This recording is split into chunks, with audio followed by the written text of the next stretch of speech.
Hello and welcome back to Talking Europe. In EU jargon, it's known as Brussels VII. It's a high-level conference on supporting the future of Syria and the region. It's been taking place in Brussels this week, the seventh of its kind. The EU says it wants to keep international momentum going to help those impacted by the earthquake in Turkey and Syria in February. The confirmed death toll from that quake is above 59,000 people. But the conference also wants to find long-term humanitarian and political solutions to the Syria conflict. A key unresolved issue, though, is how the EU should handle Syrian President Bashar al-Assad, who was recently readmitted to the Arab League. Well, for this discussion, I'm joined by Isabel Santos, a Portuguese MEP from the Socialists and Democrats, who's the chair of the Parliament's delegation to the Mashrek countries. Welcome to you. Thank you. I'd also like to welcome Fabienne Keller, a French MEP from the Renew Europe group and also a member of that same Parliament's delegation to the Mashrek countries. Welcome to you, Fabienne Keller. Let's start with you, Isabel Santos. So how do you assess the state of the EU's emergency help? Is it enough given all the political constraints that the EU is facing, or could it do more? Is never enough in a country that is facing the situation that Syria is facing. The population in Syria is in a real chaos that was worsening in the next times because of the earthquake, and we know very well. But the European Union is supporting the people in Syria. Last conference of donors for Syria and Turkey related to the earthquake, EU supported to 3.9 billion, with 3.9 billion on 7 billion of the pledge, what is something significant. But of course, you are right. The big challenge at this moment is to fix the level of help that we are giving to the population. So MEPs have emphasized the need for impartial delivery of aid, so as taken out of politics as possible. But do you think that's actually realistic, Fabienne Keller? No, of course it's not. It's so difficult.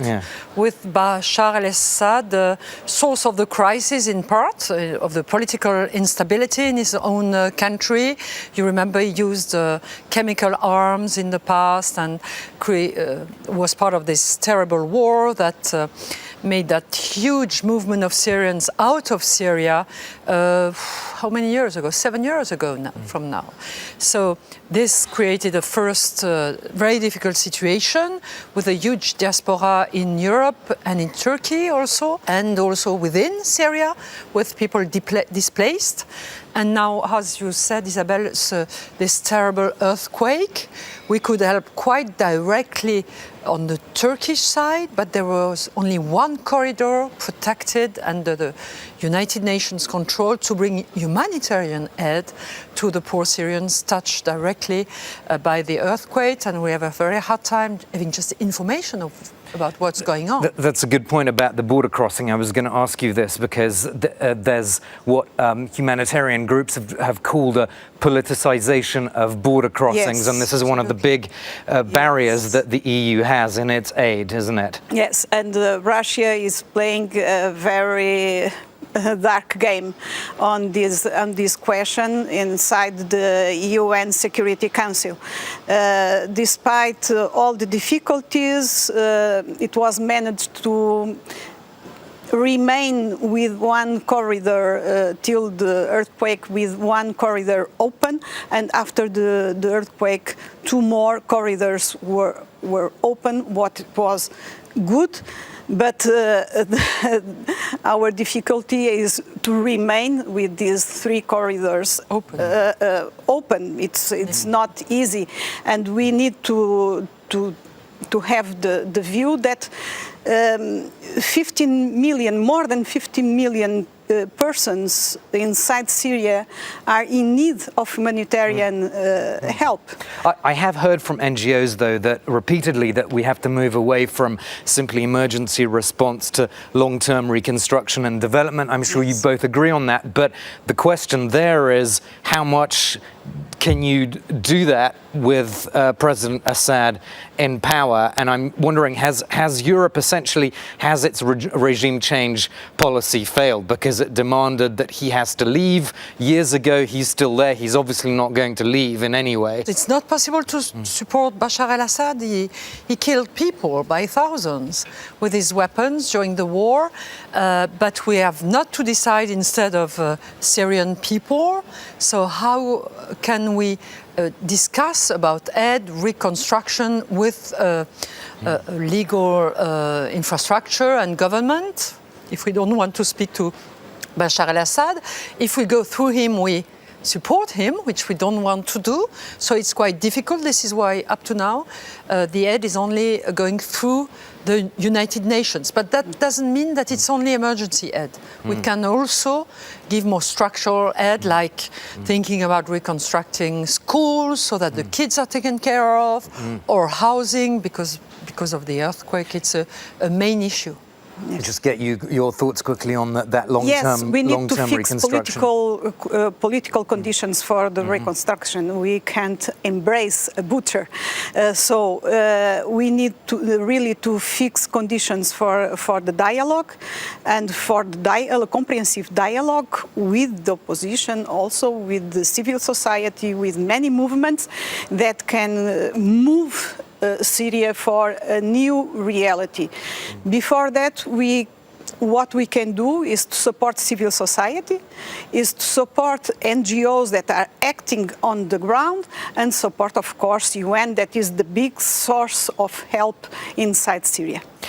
Just one other aspect of all this, the EU has agreed on what it calls a landmark deal on migration and asylum, and that's actually relevant to this discussion because there's an aspect of that has to do with family reunifications, which could affect Syrians that have been displaced. Yeah, because there is a large number of Syrians in the EU now, European Union, probably a little less than 3 million. 5 million are in Turkey, 4 to 5, we don't know exactly. And the new rules could make it possible for brothers and sisters and their families to get together if there is also already their relative within Europe. So that could help by supporting directly some people. And as we know well, the diaspora is helping a lot the people that are there, because most of them are working, so they get revenue, they send to their families, they help them. I suppose that's encouraging more Syrians ultimately, though, to leave Syria instead of rebuilding their country one day. Perhaps that could still happen. Not necessarily. As we have seen it with the Ukrainians, the people who are from a country are willing to go back if that's possible in correct conditions, because that's their homeland. Yes. Correct conditions is the key. But key not point. all of them. Maybe some, but others decide to remain. It's really the key. I can speak about one short story. Once a time, 3-4 years ago, I met a young boy in a camp of refugees in Gaziantep, and we asked him, "What is your biggest dream?" Waiting that he answered us, "I want to be a football player or an astronaut or something like our kids." And he answered to us, "I want peace to go back home." And this explains us the will of these people to go back home. But it's impossible because they know very well that they don't have living conditions and they don't have security conditions to go back. So as they don't have conditions to go back, the big opportunity is to have this reunification mechanism based on a more open concept of family and family links in order to provide better conditions to social integration and to better living, to facilitate to have better living conditions in our countries. That is very, very important. In terms of Syrians that are still trying to get out of Syria and come to Europe, perhaps there's one aspect of the new migration deal which is going to be problematic for them, which is the increased border security, the processing on EU borders. Do you think that could be a problem?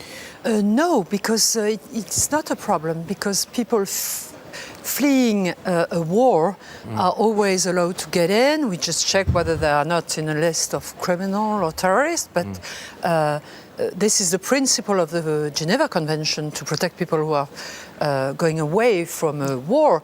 I must say that, you know, the Turks are involved also in the war, and in some areas, as you said, some people have lost their homeland. They cannot go back to where they were living because of the separation that was organized between Kurds and non-Kurds, etc. So it's important for us to be, you know, to welcome the people who are in very deep difficulty, but also help them being able to go back home with restriction on what we ask to the government. So we cannot deal with anyone. We cannot deal with Bashar al-Assad. We have to ensure that it's correctly done for them to be able to go back home. And for now, and it's very important to underline, this is not recognized conditions that we have in Syria to go back. It's not internationally recognized. It's not internationally recognized. Is not recognized by UN.